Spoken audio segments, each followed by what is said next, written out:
Continue.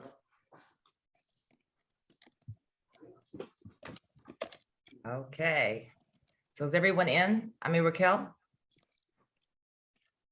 Yes, the attendees are in. Okay, great. Hi, y'all. And I want to welcome everyone to the Women of Color Making Her Story in Cannabis. And today I want to thank everybody for joining us for NDICA's Women's History Month event with 4 amazing women of color that are trailblazers in their own right. So I'm Bonita. I am the founder of NDICA, which is the National Diversity and Inclusion Cannabis Alliance. And we are a social equity and social justice organization that focuses on equity and ownership for people of color in the cannabis industry. So we do this through ownership, equity, workforce development, mentorship, social justice initiatives, and really creating a fair and equitable environment for people of color in this industry. So today I have 4 great women that I want to introduce. We'll start with Fanny Avendano. She is the founder of Latinas for Cannabis, and she is a social justice and social equity advocate. So Fanny, can you tell us more about your work? I originally started as a co-founder of Latinos for Cannabis, and our mission and vision was to We can't hear you, Fanny. Okay. Can you hear me? A little better. Okay. Thanks. I am also co-founder of Latinos for Cannabis.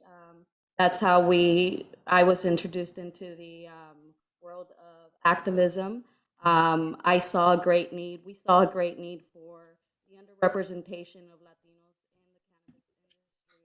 And being that the war on drugs has targeted Black and brown folks, it was more of a conviction that I had to do what I could to represent our community. So in that, we have been through Prop 64, through legalization, through trying to actually shape what legalization should be, and really just represent even furthermore the community as a whole, because not everybody wants to be an owner operator. However, the war on drugs has affected our community as a whole. So I have a conviction of making sure that we participate in however we can. Fanny, we can't hear you. You're going in and out. Sorry, guys. Yeah, you're going in and out. We can't hear you. Can you hear me now? Yeah, but you're going in and out. Where did I guess, let me start over. So I was sharing how coming into this space was more of a conviction to make sure that we were properly represented as Latinos. Being that we have been the targeted communities, Black and brown folks, still to this day, legalization is a civil rights issue.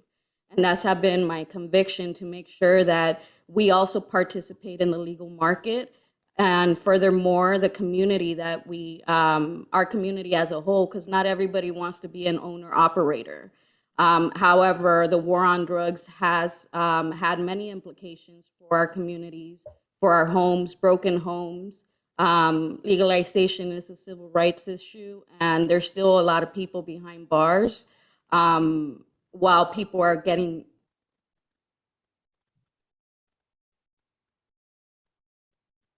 at, to make sure that we reshape and help shape this industry accordingly. Great, thank you.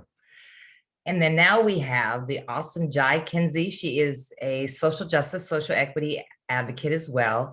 And Jai is the social impact director for GTI, which is Green Thumb Industries. Jai, can you tell us a little bit more about your work? Yeah, so I'm Jai Kensey, like Bo mentioned, the director of social impact at Green Thumb Industries. We are a cannabis consumer packaged goods company. We have, and we're the owner of Rise Dispensaries. We have 75 dispensaries across the US and 17 cultivation facilities across the US. And so in my role, I lead our philanthropic work Our pillars really focus on restorative justice, community engagement, diversity, equity, inclusion. And when I talk about diversity, equity, inclusion, I'm specifically talking about the Black and Brown communities, and also environmental stewardship. And so I work with organizations, we work with organizations like NDICA to help expunge records, to go into communities to really show that we're a good neighbor, to come there to help the harms that have been done to communities of color due to the war on drugs. And so I'm excited to be on this panel. Thank you. Thank you, Jai. And then next we have Alex Martin. She is a co-founder of the Whoopfam cannabis company, and which has the brand Emma and Clyde. So Alex, tell us more about what you do. Whoopi, hi. I forgot to mention, she's the daughter of Whoopi Goldberg. And so Whoopi and Alex are co-founders of their new Whoopfam brand, which is awesome. So I'm excited for them to launch, which will be very soon. Well, lean in. What? Lean Okay. in. Okay, because you. Okay.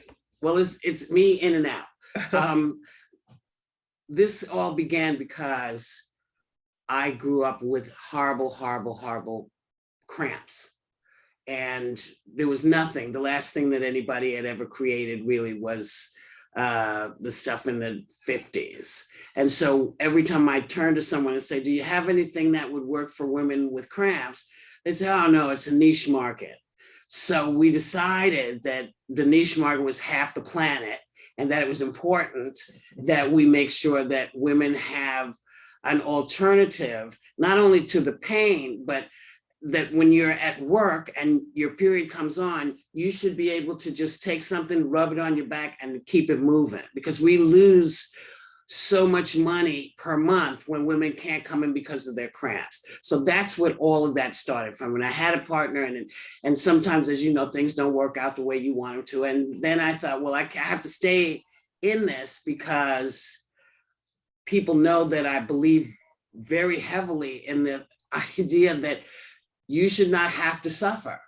Not everybody wants to take a pill. You should be able to grind something up and put it in a teacup and steep it and do all kinds of things to it for your body. So this started out really selfishly on my part as a way to be in there, because I hadn't met any women, and certainly no Black women. And so I started saying, well, I'm making this stuff for women. And people were like, you're saying it out loud? It's like, yeah, yes, I am. And if you don't pay attention to us, we will leave you in the dust, because we actually have to think in 15 different directions. We have to think about our kids. What can we give to our kids that is safe and viable? Why should our daughters be in pain all the time when we have things that come out of the ground, grow out of the ground, are safe, and we can help them navigate? And talking to the pediatric folks, which is a whole other conversation, trying to figure out ways for us to be part of it. And then, my kids said, why do you always make these moves? You don't tell me anything. And so I said, well, let's do something, since, I'm free now. I can do something for your grandmother, my mother, Emma, and my brother, her uncle Clyde. And, it seems that lots of folks, they spread their names all over the place. And I just thought it'd be nice for us to pay attention and pay homage to the family, because everybody wants their family to be well. And while we are very happy to get people high and make them happy, we also want them to make them feel better.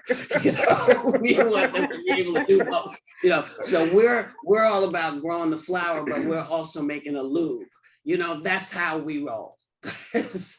So A lube. Okay, so who came up with the lube idea? That was not me. because I had friends who said, we're here. We would like to feel better with some of the things. Not all of us can smoke.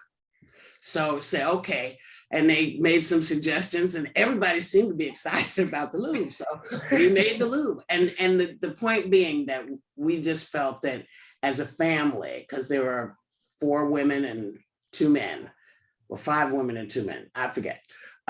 We had an obligation to try to do it right together. and do it together, So that's awesome. that's how I dragged my child in, and now I'm going to disappear so she can finish talking to you about what she sees. Bye. Righty. Okay, And so there it is. Alex. Yeah. Okay, so let's hear it. Well, she pretty much explained most of it. Like, this was kind of, cannabis is not new to me, but approaching cannabis from a point of view of, like my mom said, health and, money contribution, the whole, like, cannabis before it was like, the homie who's down the street, you know what I mean? Now it's like it's a real business, like the medical industry, you know what I mean? So I think it's just very fascinating. I'm still very new to it, and I'm enjoying the journey and figuring out all these other facets and things that we're able to do with cannabis, on both sides, education wise, mentoring, which, I just think it's very fascinating. So I'm very excited to be here and a part of it. Great, thank you. We're glad to have you. So next, last but not least, Gloria Govan. So Gloria is doing a plethora of things, pretty amazing. So Gloria has been in a while, but no one's known, but she has a brand called Weedlicious, and she's doing some great things. She has a couple other brands as well as some other companies. So Gloria, can you tell us like what's going on and why? Absolutely. Hi, everyone. It's nice to meet you, ladies. Love being on the panel with you. So I'm Gloria Govan. It's a pleasure to meet you all. And as Bo mentioned, my involvement in cannabis actually ranges quite a few years. I've been involved in cannabis probably 8 to 10 years now. It started with my mom's breast cancer diagnosis. And as we started to experiment with more medicinal options for her, it really piqued my interest. By nature, and I think by spirit, I'm more entrepreneurial influenced.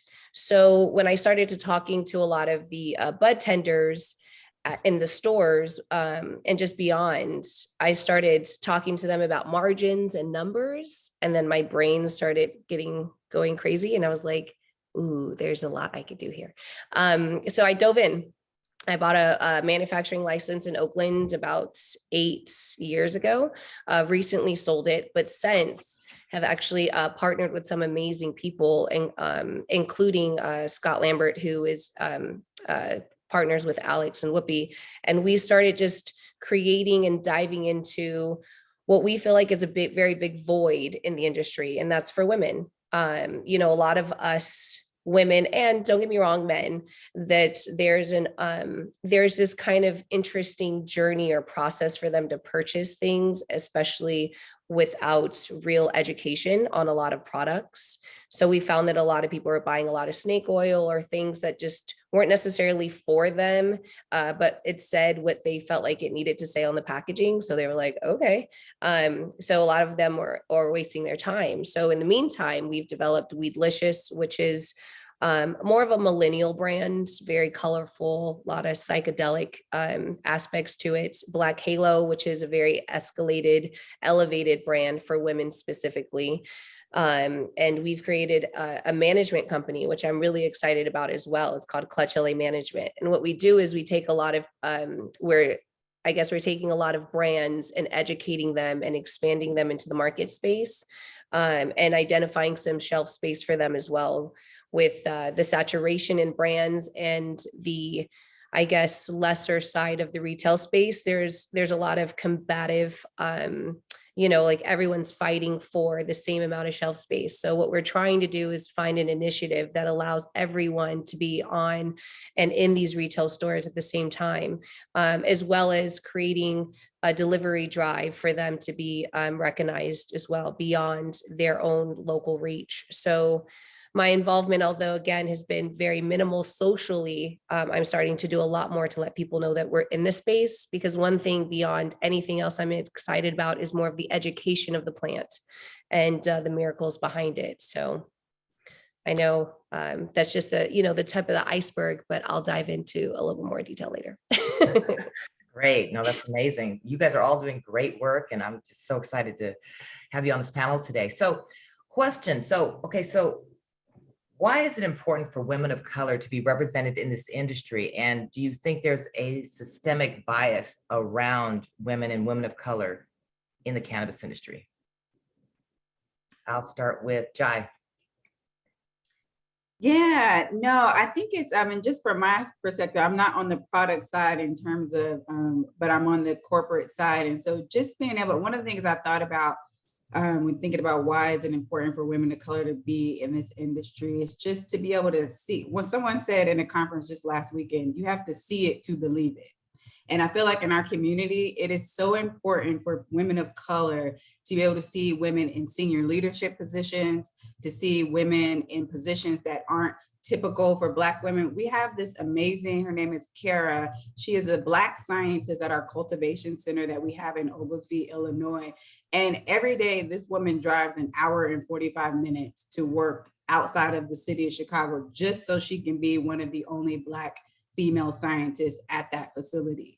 And it's like the dedication, because she knows that it's bigger than her. She knows that, and the same thing with me in this position, it's like, so I feel like it's so important for us to be in these roles so that when we do go out to meet, you know, students at HBCUs, and when we go out to speak at different conferences, other women of color can see that it's possible for them to make it in this space and to add value. I always talk about our uniqueness is our superpower. What we have to offer as Black and brown women in this space is unique to us. And that's what makes us special in order to provide a perspective that no one else has. We can, you know, to provide the guidance that's needed. And so it's important for us to be here to go to bat for our communities, to be that voice in the room that speaks volumes to what is needed. We know the backgrounds of our communities. We know the impact that has happened due to the war on drugs. All of us have been impacted by the war on drugs, whether it's through family, friends, or colleagues. And so it's important for us to be in those spaces and in those rooms so that we can be the voice for the voiceless, so people are heard, and we know how to develop programming, particularly on the corporate side, that helps to meet the needs of the communities and that is impactful and meaningful. You're absolutely right. And I know you and I have had these conversations about what's important in our communities. And this is why, you know, NDICA works on policy with these different states and cities, because they don't understand what we need in our communities. And it's really important that, you know, we're bringing to the communities, you know, and being impactful in our communities, you know, with the right products. I mean, we are, the Black and brown folks are the majority of the consumers. So it's important that we do have that representation. So thank you. Alex. Oh, okay, I'm sorry. Yeah, I think that, you know, we, especially as Black, as brown and Black women, need to definitely unify and pull together in order to stand as a force, to, because we have to knock these doors down and these walls down, and we have to show people instead of tell people about it. You know what I mean? So together, I think that it's important for us because we get stuff done. Like, that's what we do. You know what I mean? We carry a lot, and I don't want to say a lot more than other women, but I'm just saying there's something about the pressure of being a Black or brown woman in America, period. And especially in a business that is male driven. You know what I mean? It's important for us to see each other. And I think it's important for us to help each other, because together we can, you know, we can take over the whole thing. But I think that also is scary to other people too. So it's definitely important for us to be here to do this. Absolutely. And so do you think there's a systemic bias around women in cannabis or women of color in cannabis? I think yes. I think there's a bias around women, period. And I think it goes a step further when it comes to women of color. And so that's why on our end, we need to definitely pull together and have these conversations together and show a united front so that other people can understand that together we do better. You know what I mean? And so we can handle it all. But I think that the most important part is that we pull together. Absolutely. I think Absolutely. And we sometimes don't that see a doesn't lot of help. that unity in Yeah. cannabis, unfortunately, you know. Yeah. So, and I Yeah. don't see a lot of Black folks working with Black folks, period, you know, or Yeah. Black folks investing in Black folks. And we need to Right. see more of that. So I agree. So Yeah. Gloria, what are your thoughts on that?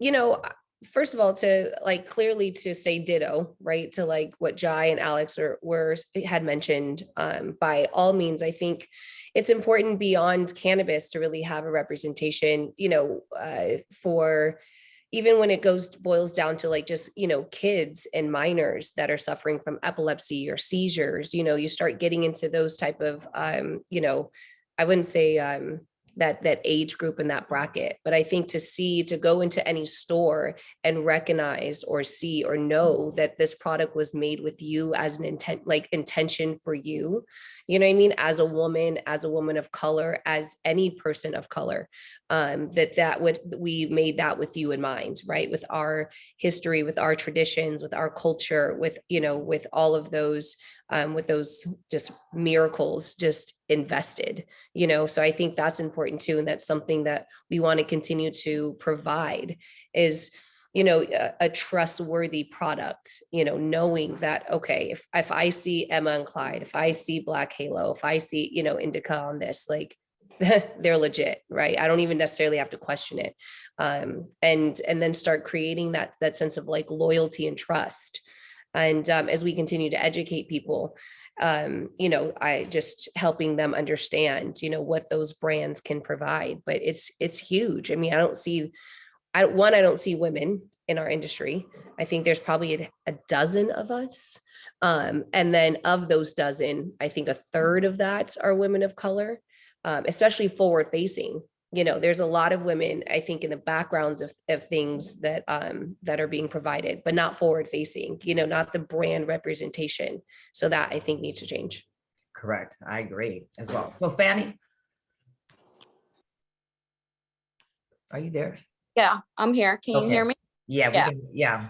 So, as women, you know, we are the matriarchs in our communities and we are the nurturers. We have experienced the burdens of broken homes and having to carry, you know, our families throughout the trauma bond or the trauma of the war on drugs. And I think as the generations are shifting and times are shifting, more women are coming into C-level executive positions where we're able to actually not just empower, you know, because I think the word empowerment has become such a trend that it's lost the essence of really like empower me with hiring more women, empower me with promotions, empower me with actually paying decent salaries, you know. And those are the real, I think the narrative that we need to shift the conversation into is that it's not just about supporting or saying that you support some, you know, women. Like, how do you actually do it in terms of tangible aspects? How are you, you know, community reinvestment policy, even corporate responsibility has become very popular nowadays with optics. But really, you know, the proof is in the pudding. Like how much time do you spend giving back to your own community and not spending your money in other communities, you know, in affluent communities where they really don't care about our communities, but yet they tend to siphon a lot of the profits, you know. And we've seen it with some of these management companies, you know, that have become very popularized, but yet they're not giving back to our communities. And so as a representation, again, I think the conviction that I have is that if we want to see the change, we have to be in the front lines as we always have been. Absolutely. That is awesome. No, you're absolutely right, Fanny, because I mean, we've seen this for the past 5 years, just fighting for social equity. So, you know, we have to take it to another level for sure. And so this is something that, you know, I talked to Montel Williams about, and I'm going to ask Gloria and Alex about this, because what has been your biggest hurdle for you as a woman and a woman of color in cannabis with starting your brands and your companies? Because Montel and I discussed this because a lot of people think that celebrity brands don't have the same type of hurdles or challenges and barriers. So, you know, and I think that people need to understand that you guys go through the same things that everyone else does, because Montel said one of his biggest issues was that even as a celebrity brand, he had a hard time raising capital.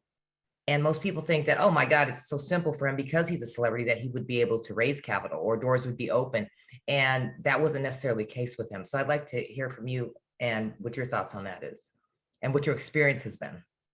I'll just say really quick that I think that that is the biggest hurdle, because I think that people assume that because you're a celebrity, you have all this money to put into a business like this. And it's a lot more to it. It's a lot of, you know, face to face with people, and people are like, oh, well, why don't you just do it yourself? And I think that that's not necessarily, Whoopfam is a family, right? It's a community of people that we pull together as a family as well. And, you know, basically you're telling me you don't want to be a part of my family because this is a group effort. It's not something that is so easily done just because you have a name, I think. That's just my opinion. But I didn't have to do the face-to-face because I'm not the face, you know what I mean? So that was my mom's thing, but that's what I'll say that I noticed with that. Yeah. Yeah. Right. And again, those are the misconceptions that I think people have. So you guys can kind of like, you know, clarify that for folks. Okay, Gloria. No, yeah, I mean, look, wholeheartedly, I think beyond funding, most people do get confused. They are kind of like, well, why aren't you funding it yourself? So you immediately get that question. And then when your response is, well, you know, whether if you don't have enough capital or, you know, perhaps you've already allocated a specific budget for that and have exceeded that, like people then assume if you're not interested in investing yourself, you know, then maybe their product isn't worth investment. So we constantly get that. And as a celebrity, I think if you pluck the celebrity part out of it, we are still people, you know? So, and especially because like for myself, right, a lot of people don't know my involvement in cannabis. So they're already reluctant to be like, are you kind of just getting on the green, you know, green train bandwagon? You know, do you really know what you're doing?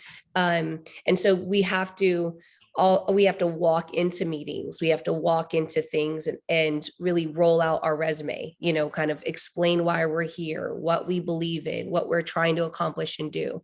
And that already brings you into 2 or 3 meetings before you even get to talk about money, right? So you have to really invest in a lot of things. A lot of people assume because you're a celebrity, your product's just going to fly off the shelf. Well, you know, cannabis itself is, I wouldn't say it's cult-like, but it's been around for ever, you know what I mean? And so those who've been in the industry are already are essentially kind of established. So coming into something, it's like the good old boys club, you know, coming into something that's already been set up and the foundation is already there. They already look at you as an outsider and a stranger. And so, and if you don't have that sort of commitment and drive as a celebrity to establish yourself and come up to all the meet and greets and to show up and to shake the hands and kiss the babies, like your brand is dead, just like everything else. And I can name just off the top of my head, probably a dozen celebrities that have actually had cannabis related products that no one would know about. Absolutely no one, just because it failed. It failed before, you know, people could even realize what it was. I think as celebrities, on the other hand of that, we probably assume because we are celebrities that our brand should fly off the shelf. You know, we're so-and-so, like, why wouldn't it? I'm so-and-so, why, you know, I'll show up, I'll just make a post on Instagram. And this is not it. This is a legitimate business, you know, that you have to continue to work on. You have to create and believe. And what I really appreciate about cannabis, especially its consumers, is that they're genuine. Like they genuinely can tell when you are not here 100%. You know, and they'll just let you die. They'll be like, oh yeah, that was cute. Look at you. So moving on, you know, and I really appreciate that because as a person who's stepping into this, as a real person stepping into this, you have to really commit to that level of genuineness that consumers are looking for, because they'll eat you alive. They can, they'll take a look at where you're growing. They know cannabis just like you do. So you can't, and I'm talking about the real, like accurate, real consumers here, like the OGs, they'll walk in and go, where is it from? What farm? What strand? What were your nutrients? What area was it grown in? Is it licensed, metric? But they'll start, tearing you apart. And if you don't have those answers, then, they'll already know, oh yeah, okay. You know what I mean? Cute. That was a nice try. And then almost your brand is almost then kind of, it's like blacklisted almost, they go, this person behind this, they were full of shit, excuse my language, but so they already kind of cross you off their list. So when you go back to retry or back for additional funding, they'll be like, you fall short. So it's a collective amount of issues and, issues that we see as celebrities walking into the space, as women walking into the space. I mean, obviously funding, if you have the opportunity to fund your own brand, great. And to expand even better. I know Tasha had mentioned, I was reading some of the comments, Tasha had mentioned, labor, and this is legit. We have labor costs and SOPs and metrics and, state taxes, local taxes. This is not a throw a bud into a jar and keep it moving, so this is like, you really have to do your homework. So it's all around very difficult.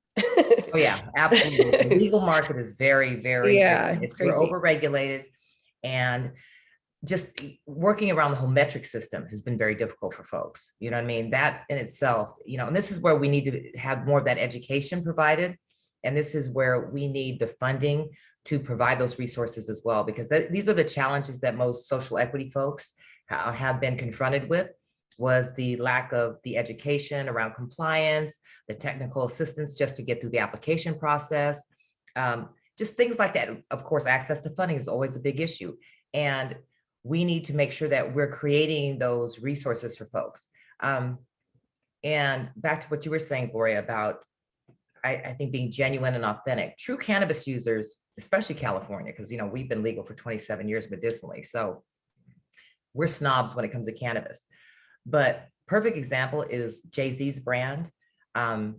Most folks just weren't going for it. I mean, it's overpriced, and really the target market, the demographics that he should be going after, he's pricing himself out of that market. I mean, $80 eighths do not work. This is what is keeping our underground market thriving, is when we set prices like that. And I understand taxes has a lot to do with it, but someone like Jay-Z, who is supposed to be committed to social equity and social justice, should know better.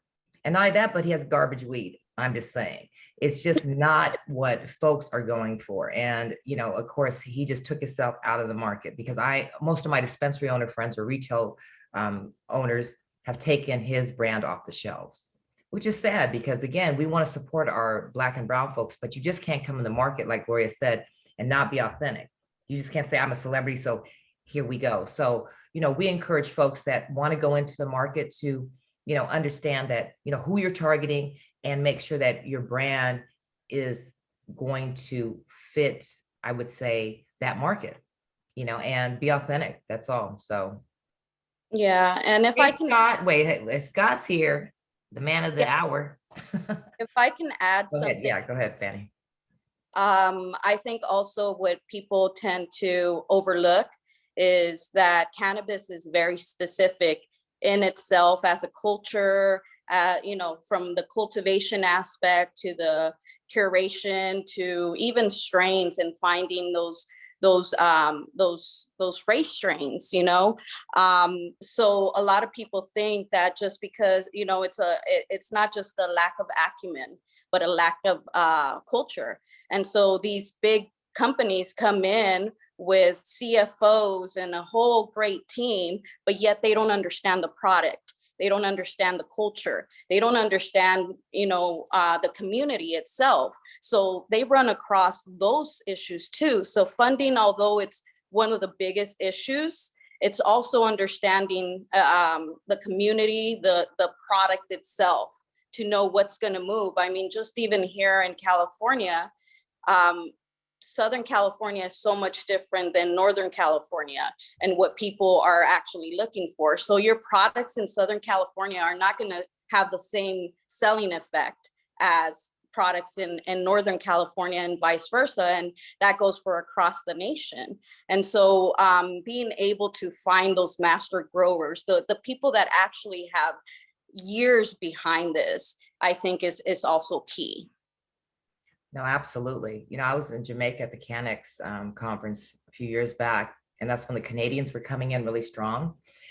And what was disturbing was that they were bringing in white cultivators from Canada to cultivate in Jamaica, which was ridiculous. You know, they don't even understand the, you know, the soil, the, you know, just the whole environment in Jamaica. And these Rastas, you know, they understand the plant, they understand the environment that they're cultivating in down there. And for them not to utilize them was just disrespectful. And so this is where, again, we know we need to bring in our people of color and elevate them and empower them to be in the industry. So yeah, it's our And if I can, oh, sorry. yeah, go ahead, Sorry. Jai, go ahead. Yeah, I mean, just to Fanny's point, when you talked about the lack of culture, and it's one of the reasons why, if you know me, you know, the word minority just makes my skin crawl, because we are the emerging majority. yes. We are, and Yes, I agree. And the sooner companies understand that and understand that they have to authentically engage with communities, not even just on the product side, but also on the community outreach side. It's one of those pieces. When you talked about women being the force, we've been the force. When husbands and partners have been locked up in prison, it's been the women who's been holding it down in the communities, ensuring that things move forward. And so creating programming that is authentic to a community that you're going into. When I go into New York, or when I go into California, or when I go into Illinois, any state that I'm in, I'm very intentional in terms of who I'm working with to develop programming to represent. I'm representing, you know, one of the largest MSOs, but I'm still Jai Kensey to the heart, and I'm intentional with the work that I'm gonna do, a Black woman who is focused on supporting the Black and Brown community to the fullest. So it's one of those things where you have to develop program. I'm so happy to be in this place, and why it's important to be in positions like this where you can look through that lens and know when you're meeting with someone like a Bo who's working on expungements, and Bo knows the situation where my nephew has 2 felonies related to cannabis. So when I meet with her, I'm having a real conversation with her. How can I help other families that have been impacted by this, like my own? When I'm working with other legacy programs that are supporting legacy distributors, and I'm thinking through the lens of the legacy distributors in my own family, working with Medgar Evers through their program or through our grants programs. And so it's one of those things where, like you said, we are a force, and we have to be super intentional in terms of the work that we do, even to the place where I think about, like, when we work with programs, I ask the question, what does your board look like? What does your staff look like? Are you using social equity as a buzzword in order to get funding, but do you really believe this within your organization? And that's how I go into meetings, because I want to know that if you're using social equity as a buzzword in order to get funding for an organization that you operate that does not represent social equity as a whole, there's not an alignment here in terms of our values. So it's important to have people, and that's why it's so important to have people, and we all know all skin folk ain't kin folk, but That's true. But you know, what you can do is just hope that you have people in those places who are coming and genuinely from the heart to do what's right for their community. And as long as I'm at GTI, I will be doing that. That's awesome. And yes, you do that, Jai. You absolutely do that. Question. So what advice would you give, like, folks that are here with us on this webinar? What kind of advice would you give them as far as entering to the industry as either a product, like I would say a brand owner, or a license holder, or just even going into the workforce? What kind of advice would you guys give? We'll start with you, Alex. I would say for sure, I think we've been basically laying it out there. I think definitely your intent, the people that you partner up with or that you decide to work with. Your product quality is a thing, and what you do with the community. How can you, if you're going to do dispensaries or if you're going to grow, how can you get people in the community to participate? I think participation amongst each other is key to us growing as we will and as we should, you know what I mean, together. And I think that paying attention to each other, and again, like Gloria and Fanny and everybody has basically said, knowing your people, you know what I mean? I think that that's important. I think that if you come in with other intentions, then I don't see it working for you, because as you said, everybody knows, you know what I mean? We know when you're genuine and we know when you're BSing us. And I think that the intention is the important key to it. No, you're absolutely right. So what do you think you can do personally to impact the communities of color? Just, because you've been through this journey and you've seen the challenges to the industry. So what personally can you intentionally offer to the communities? Me? Or what will you offer? Yes. Right. I'm still okay. I'm still a work in progress, and I'm still trying to figure out my role in the grand scheme of things. But I definitely, definitely want to reach out to the community. Why bring jobs or bring people in to do jobs that I can get my people to do here? You know what I mean? Definitely try to educate my people. You know what I mean? So I don't know. I haven't quite figured out my part in it, but I'm definitely that's my starting place, I think. Awesome. Great. Okay. And Gloria?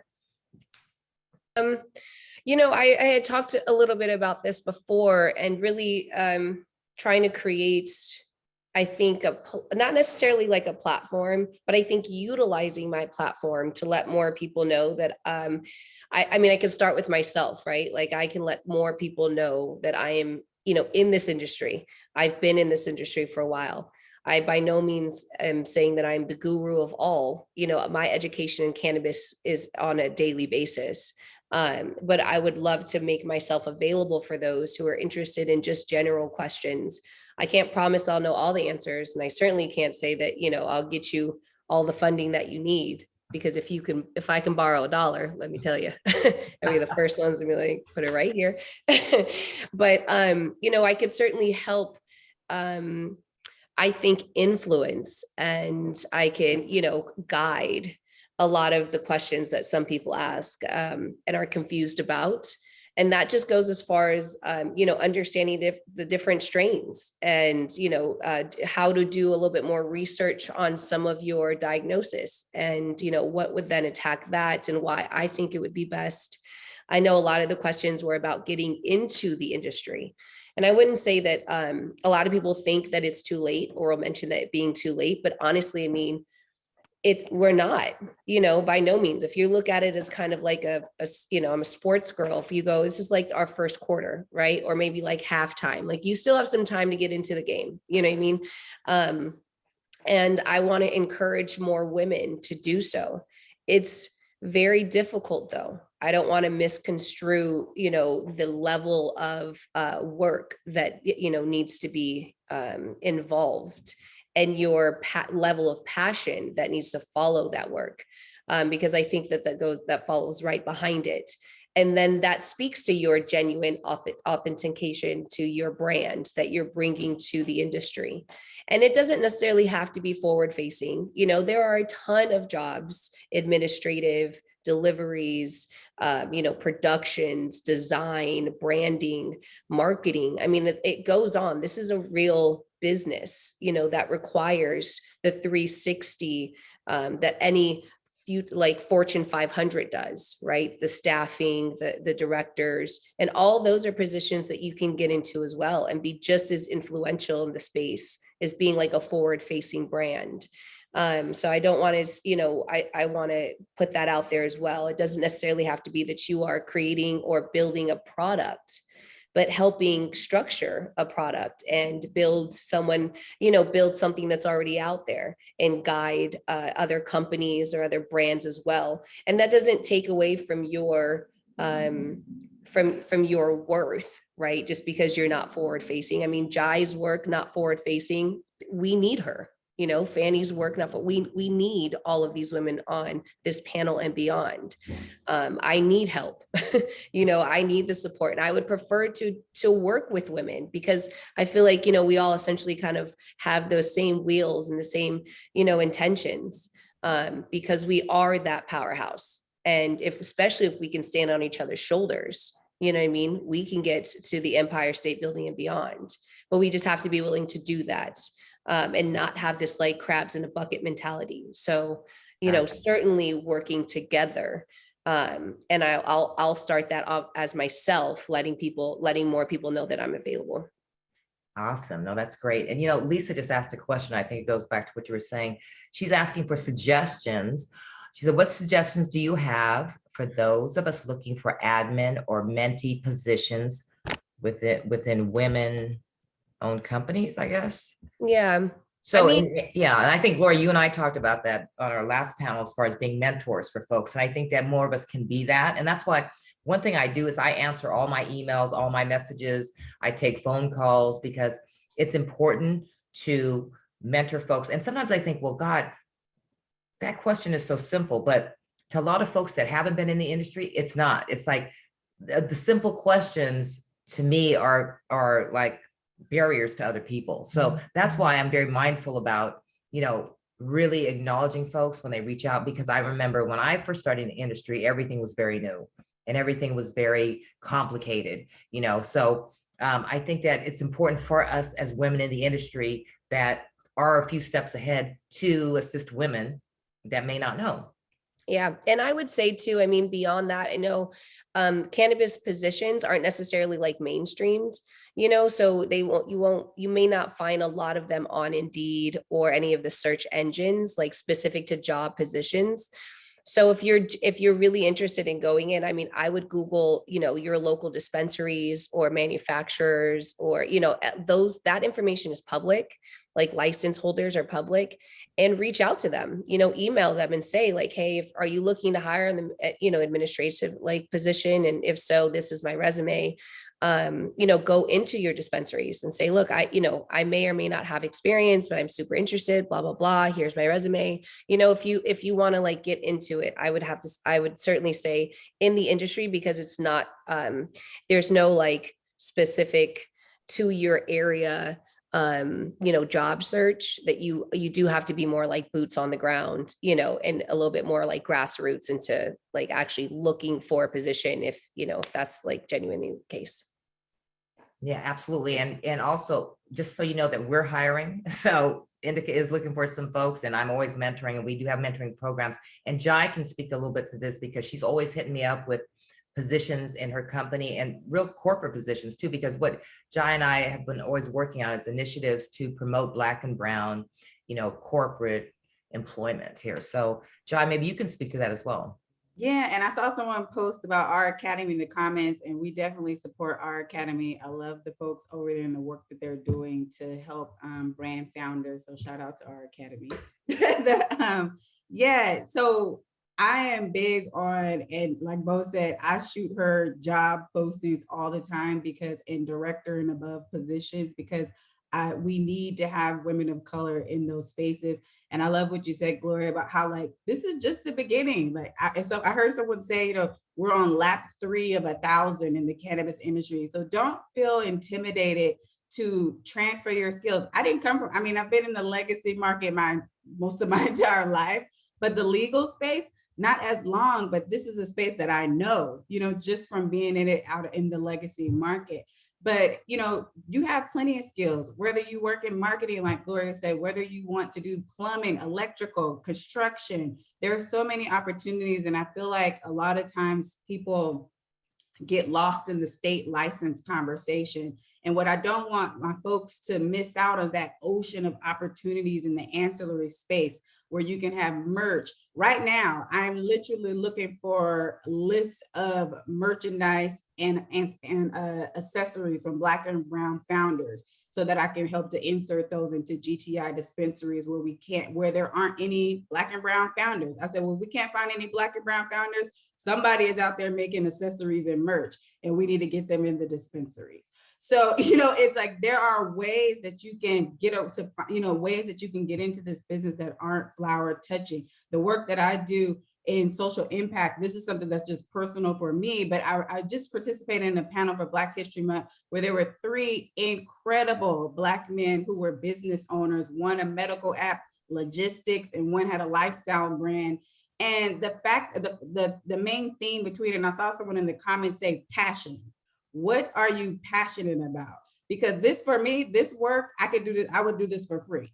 This is the work that I love doing, supporting my community specifically, and so it's like finding that passion and then networking, getting to know people. Like Bo says, she takes calls. Anybody has 15 minutes, and I've done these before. Cold calls, look on LinkedIn. There are tons of people in the cannabis space on LinkedIn. Hit them up and see, how you can get involved. Go to events, go to expungement events. There are going to be cannabis folks there. So, there's so many opportunities, and that ancillary space is a huge piece that I feel like hasn't been talked about a lot because of all the noise around the state licensing. But if you're interested in coming to join GTI, visit us at gtigrows.com or hit me up. I'll put my email. I'm happy to connect anybody with the job. We work with universities across the US to bring in students.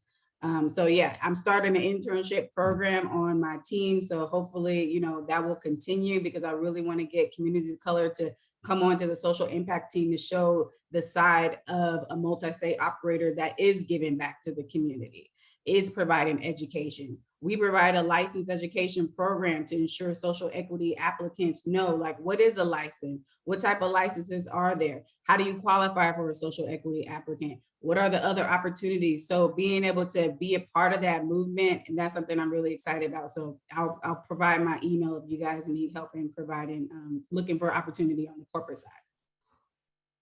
Thank you. And trust me, she will. So she will. She'll shoot you those job listings. So definitely make sure you connect with her too.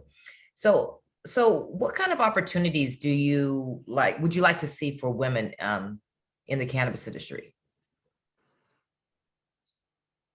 I'll start with Fanny. I think to kind of piggyback off of Jai, one of the biggest intimidation that women have is not knowing their space or trying to find their space in the industry. So being able to understand, as Jai was saying, that there is ancillary opportunities, and being able to, we all have a skill set, whatever that may be. I think we should hone into that. And the opportunities that I would like to see is more of women brands, and understanding that even if you don't have a product, I mean, we're in an age where it is an influencer driven market. And so you can build your own brand, a personal brand. So having that mentorship is so important. But yeah, I would like to see more women brands in the market and helping each other, and the opportunities that we can actually provide to each other as we morph into, more of a bigger scale community. Thank you. Alex? I agree 100%. I definitely think that women in charge of their own space is very important. I think women in power positions is very important. I think that, you know, we as women, our brains work differently. We're wired completely differently. And I think that that makes it, we should be in more places than we are, because, you know, I just think that definitely the entrepreneur, the admin running the heads of, those are the positions I think we need to see more women in, because I think that we make things go much easier when you let us handle it. Yeah, right. We're troubleshooters. Exactly. You know, that's with kids and a husband and a job, and you know, we can do all that. Multitasking. Yes, we're very good at it. So that's Absolutely. what I think. I love it. And so, you know, I mean, and this is what's been disturbing to me and what I've seen quite often in the last 5 years when it comes to like being able to raise capital. I've been in situations where I've seen these white corporate folks purposely not fund Black businesses. And, you know, I hate to say the whole conspiracy thing, but it's pretty much like that. And it's really a shame. I mean, you know, in LA, we're having an issue just getting our folks up and running that are social equity folks that hold licenses. And nobody's funding them. But then you can take the white guy here with the suit who has less skills and less experience in that legacy market, that, and now they're going legal, but they'll give him $5 million. So, I mean, those are the kind of things that, you know, those kind of opportunities, you know, we need to like shift around for sure. So, I mean, you know, that's been, I guess, one of my biggest issues. And what we did last year was we formed a partnership with ArcView Capital to create a social equity fund, just so that we can fund Black and brown businesses that were having, you know, issues with the startup costs. So, you know, we just need more of that. And I'd like to see more people participate in that and just really get involved. So, Gloria, so what opportunities would you like to see for women and women of color? Oh man, I would like to see, you know, the A to Z, the gamut, you know, really filled, you know, brands, opportunity, corporate opportunities, even being cultivators, you know, even growing the plant. And certainly for us, I think an opportunity where we can band together, you know, the women on this panel who have, you know, been in the industry and have influence in the industry, that can come together and go, you know what, we're going to go and find, and, you know, a VC or a family office that's willing to put $50 million behind women brands, you know what I mean? And really just go out there and start helping those that have funding, you know, starting capital funding, you know, issues, or just educate going around the country internationally. I mean, Guam just opened up, Thailand, Armenia, you know, China is and is not, you know, open, but the international opportunity is, you know, Australia, it's there. We're, you know, and we're here. I think that we are so segregated though in our own, you know, initiative and in our own drive, that we don't look to band together in order to create this powerhouse and force. Because, you know, it's easy to close the door on one person, right? But if you show up in drones, you know, if you show up with like 50 women, trust and believe, you know, not only are we busting down the door, but we're taking over the building, you know. So I want more of that. I would love to see more of us, you know, having these discussions and these panels, and behind that really executing, you know, on some of these things that we're talking about and coming together and identifying. I mean, you know, one of the issues I find, although this is not the answer, but, you know, I think a lot of people assume that because they have a background in the industry, or they're familiar with, that they should just be given, you know. And let me tell you, this is work. And we're already going to be told no. And so because of that, like, we have to come to the table so prepared. You know, you have to have a business plan and your K1s and your financial breakdown and your, you know, 5-year exit strategy. I mean, you just already have those answers. your renderings, your logo, your color palette, your brand Bible. I mean, do that work before. So that way, when they say no, when you get to the table, then you can go, well, what's crazy is, well, I've got everything I need to build my own table anyway. So your table, you know what I mean? Like, so I got this, that's crazy. And you can do a startup, you can do a Kickstarter, you can do a GoFundMe. You can do all of those things that really and again, going back to Jai and some of the comments and the things, passion, people will see through you if you are just here just to be here because you think it's the new gold rush. A lot of people forget in the gold rush, the people who made the money weren't the ones digging for the gold or finding the gold. They're the ones selling the shovels and, selling the picks and, all the little, those people providing the wagons, the vans and fixing the wheels and blah, blah, blah, like the ancillary space that Jai was talking about. I mean, there's so much opportunity.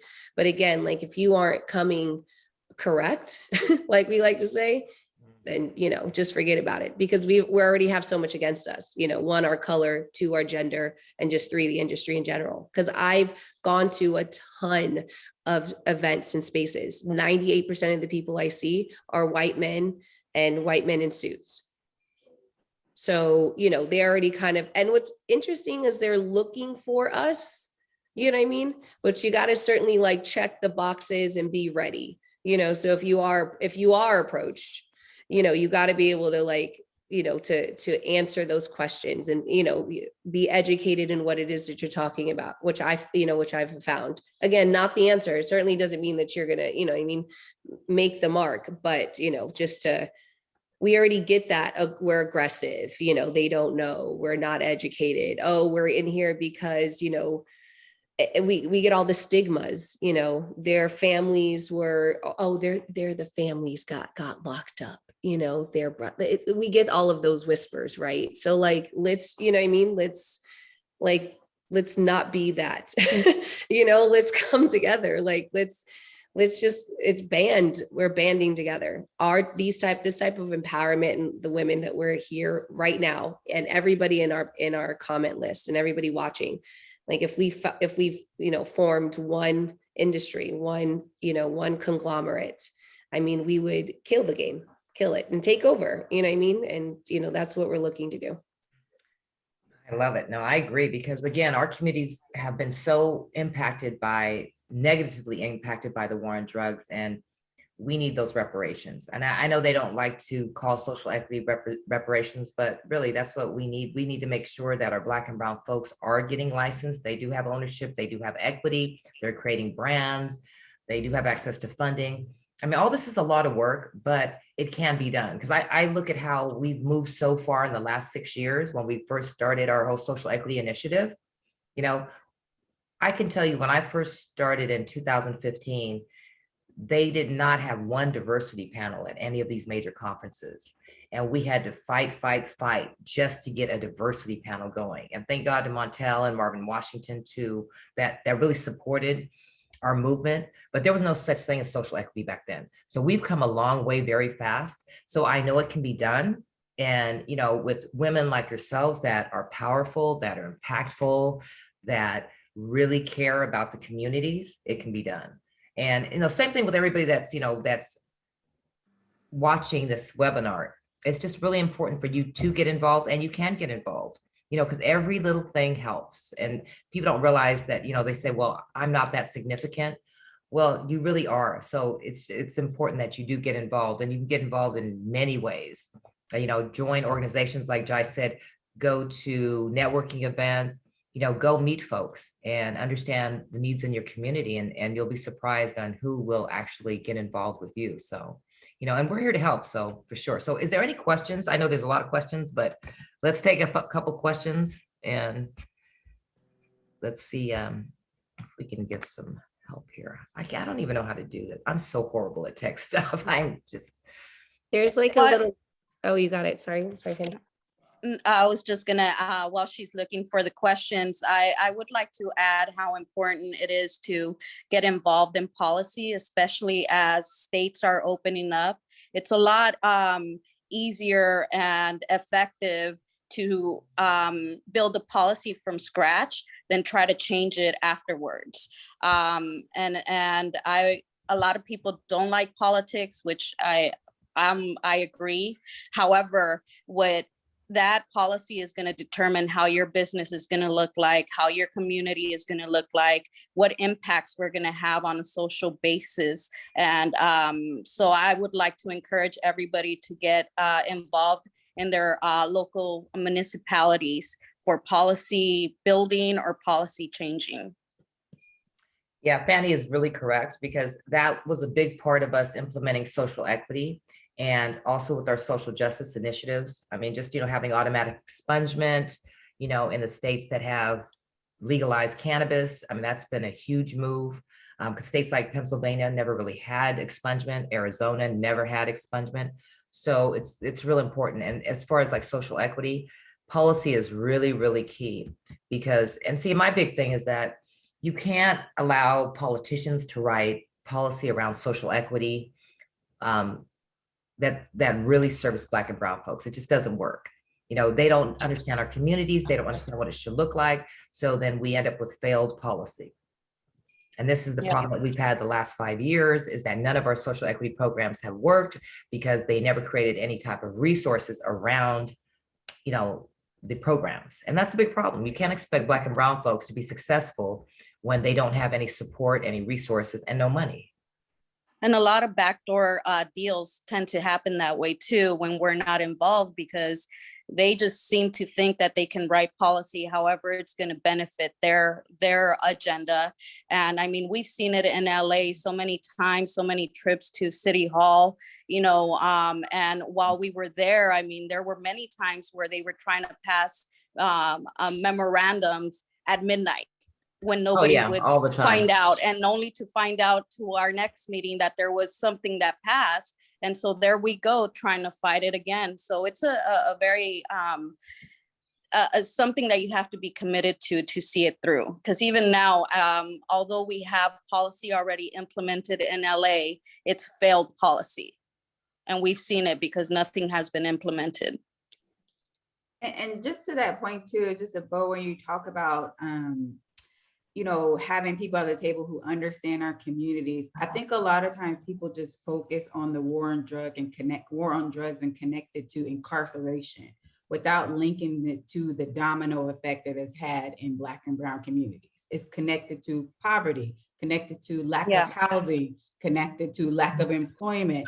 So when they look at the criteria of like, what does social equity mean? There are so many layers to this, and where it's like, any one of us can be impacted by the war on drugs, because at some point, one of those layers has touched our lives. So that's why it's so important to have people there to think like through, what does it mean to be a social equity applicant, and on that policy side to help inform those measures. No, you're absolutely right. Because again, I know New York is going through that right now. And I know, because you were at the caucus. Yeah, and it's just, you have all these politicians trying to like figure out policy, when all they need to really do is get some legacy operators and get some like legal operators that are Black and brown, and make them advise, put them on an advisory board. I mean, it's really that simple, but they still don't get it. And they think that they know better. But until they do that, they're going to have failed policy. So those are things that I always recommend and encourage, with these lawmakers, because it's crazy how we're failing at this. Okay, so I'm trying to, I can't even read these questions. I need glasses. It says, what does it say? Are you willing to flood social media with the hashtag for Black and brown women that we can all use to share our experience, techniques, workflow, etc.? Okay, it's not a bad idea. Yeah, there's a hashtag that we use. It's just, I think it's hashtag women in cannabis, which, seems to really be taking off. But, identifying a new hashtag to just every single post that we do, or, talk about, like having that is really, that's a really smart way to start drawing some traction to it. Yeah, absolutely. Yeah, like it's sort of like a Black Lives Matter, but for women of Or color. maybe women of cannabis, so it can still be or WAC. women of, women of, okay. Are we going to be specific to women of color though? Or are we being racist? No, we're just representing ourselves. Right. Yeah. Yeah, we saw But that. majority of cannabis. Right. Exactly. Majority. Yes. Exactly. Because I'm the same way with Jai. I never use the word minority because we're not the minority. And you know, it's so funny when I started Indica, we were thinking of all these different names like Minority Cannabis Alliance, and I stayed away from that minority word because again, that doesn't represent who we are.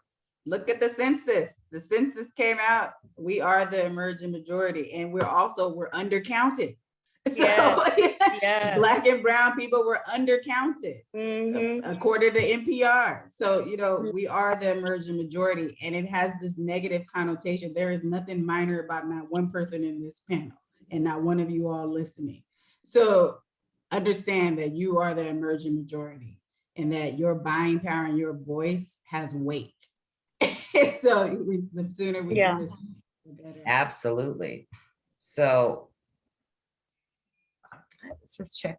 Raquel's telling me to check the question and answer box, but I don't know. I'm having a problem like scrolling down. Can someone else see the questions? Yeah, I got you. There are maybe you can, yeah, Gloria, why don't you just like answer a question? I mean, read a question and answer it. Or yeah, no doubt. There are a few questions, kind of, you know, broad questions like how we feel collectively about psychedelic therapy. I love mushrooms. Yeah, I answered it, you know, so psychedelic therapy or microdosing, what, you know, Bo had just mentioned is certainly I wouldn't say a new wave because, you know, psychedelics have been around for a while, but the microdosing portion of it, I think is really is a new phenomenon that's really starting to take off. I don't know too much about it.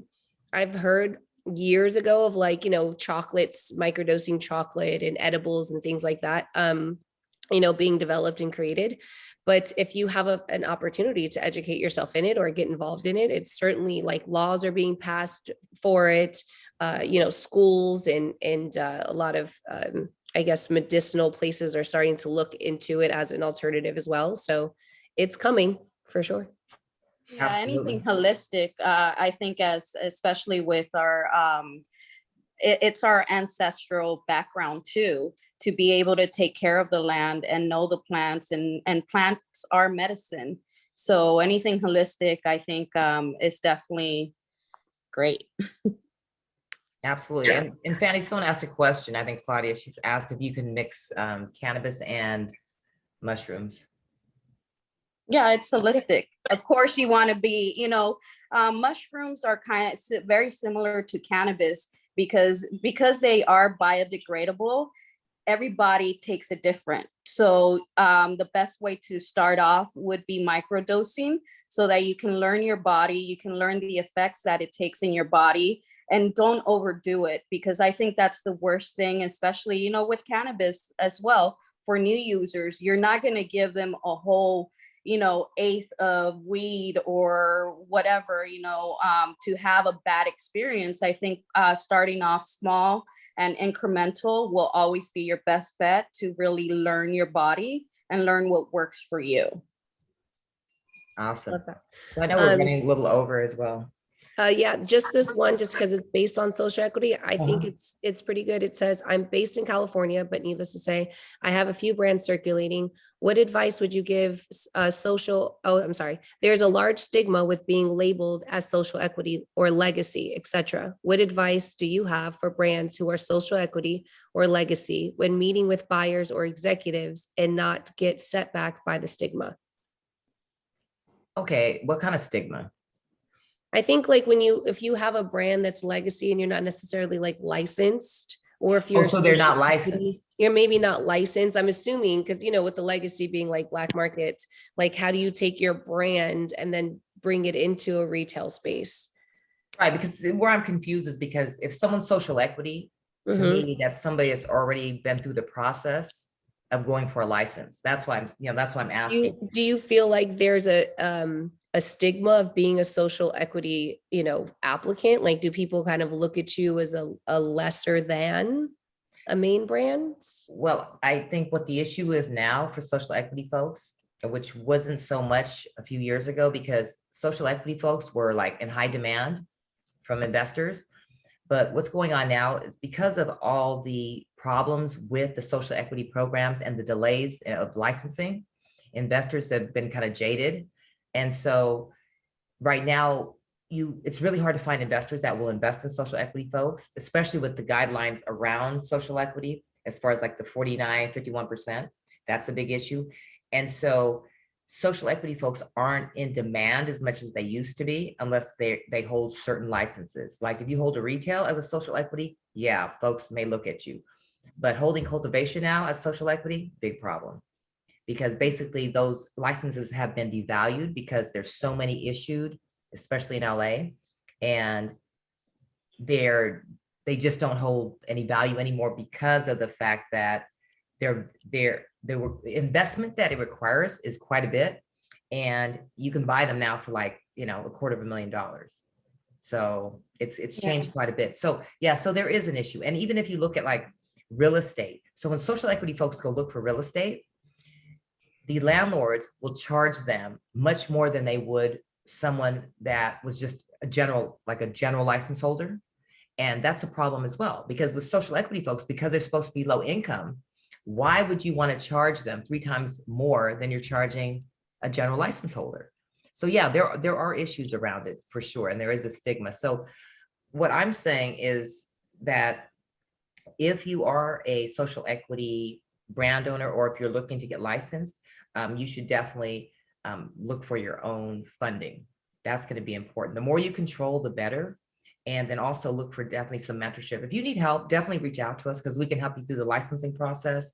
Well, especially the application process, because that can be challenging.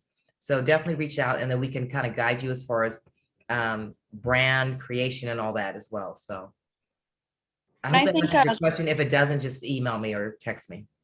Just a little add to that, Bo. I think as social equity proponents and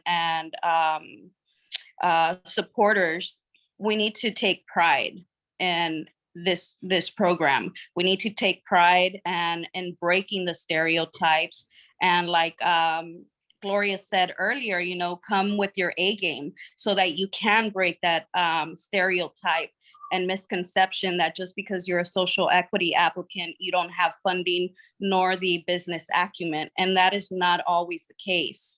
Of course, you know, those are some of the challenges that some social equity applicants have, but that is not the case for everybody. So I think as you're building your team and your brand, you should come with your A game and do as much as possible to build that acumen so that you can break the stereotype and take pride in redefining history and reclaiming, as well as participating in restorative justice, which social equity was the intent.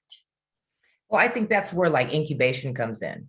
You know what I mean? Because, you know, when you say A game, it's like, okay, they bring their A game, but what does that really look like when you're talking about such a competitive industry that requires a lot of capital? You know what I mean? So, you know, they have to be able to compete. And this is where I think incubation is going to come in, and mentorship. So yeah, definitely. So I want to thank everyone, because I know we're about half an hour, but it was such a great discussion that we're about 45 minutes over, or now a half hour. But anyway, that was good though. I could talk for hours, but thank you, ladies. You're so amazing. Great insight and great enlightenment. I appreciate you all, and I look forward to working with everyone. And thank you, everybody that joined us today. We appreciate you, and we look forward to having you join us again for our next webinar. And where's your mom, Alex? Tell her to say bye. I will. I don't, you know, her great grandbaby is here, so she's probably, yeah. Okay, tell her I said bye. I will. Thank you, ladies, for having me here too. Bye, everybody. Yes, it's amazing. Thank you so much. Thank you. Thank you for taking the time. I appreciate it. Have a good one. You too. Bye. Bye.